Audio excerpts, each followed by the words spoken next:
Yeah. Um, it's it's I just like you said, when people are so dogmatic, it's Mm. so hindering for their growth. I'll use my I won't even call her my girlfriend anymore. I'll call her my domestic partner at this point. She is what we have found to be a Christo pagan, which was a new term for me a couple months ago. Because she does believe in Christ, but she doesn't follow the Bible to the T. She likes to have that personal spirituality with it and everything else.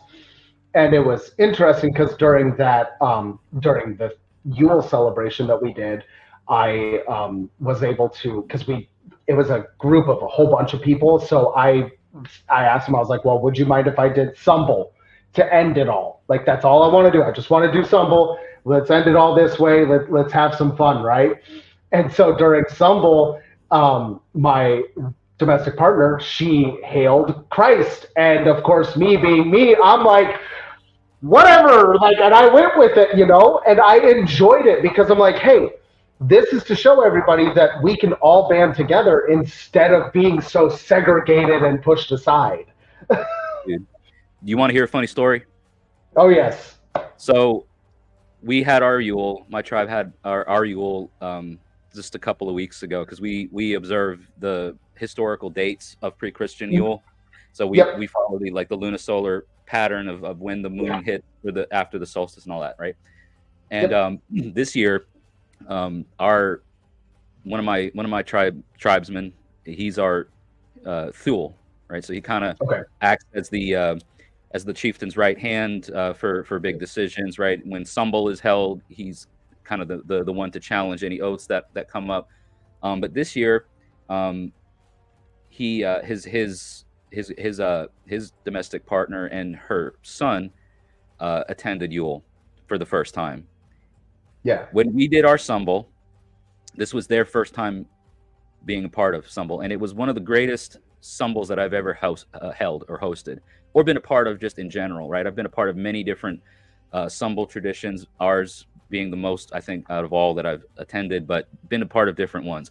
This one was the most meaningful and emotional. There was laughter, there was crying, there were tears. I mean, everything all around, right? But this, it's funny that you mentioned that. Your person there, she hailed Christ during Sumbel, or she when the round of toasts to the gods got Mhm. around to my Thul's girlfriend's son. Of course, he doesn't really know anything about the Norse belief on things. She does her stuff. Their hearth cult is their hearth cult, and he's like, I really don't know much about the gods. He's like, but I'm gonna raise my glass to Jesus. And we all Yep. just kind of like stopped and looked, and I'm like, hold on, go on, like. And I said, well, second, like let's allow this because from the stories, I mean, this guy did some good stuff. I mean, he wasn't a bad dude from Yeah. the stories at least. And I'm like, Yeah. I'll drink. I said, you know what, everybody, hail Jesus. And I'm Yep. like, And that is my that's first. That is, I've never had a Sumbel where Jesus was hailed. And I'm like, yeah. that's so funny that you mentioned that because I'm like, I'd never heard that happening before. Apparently, it's happening.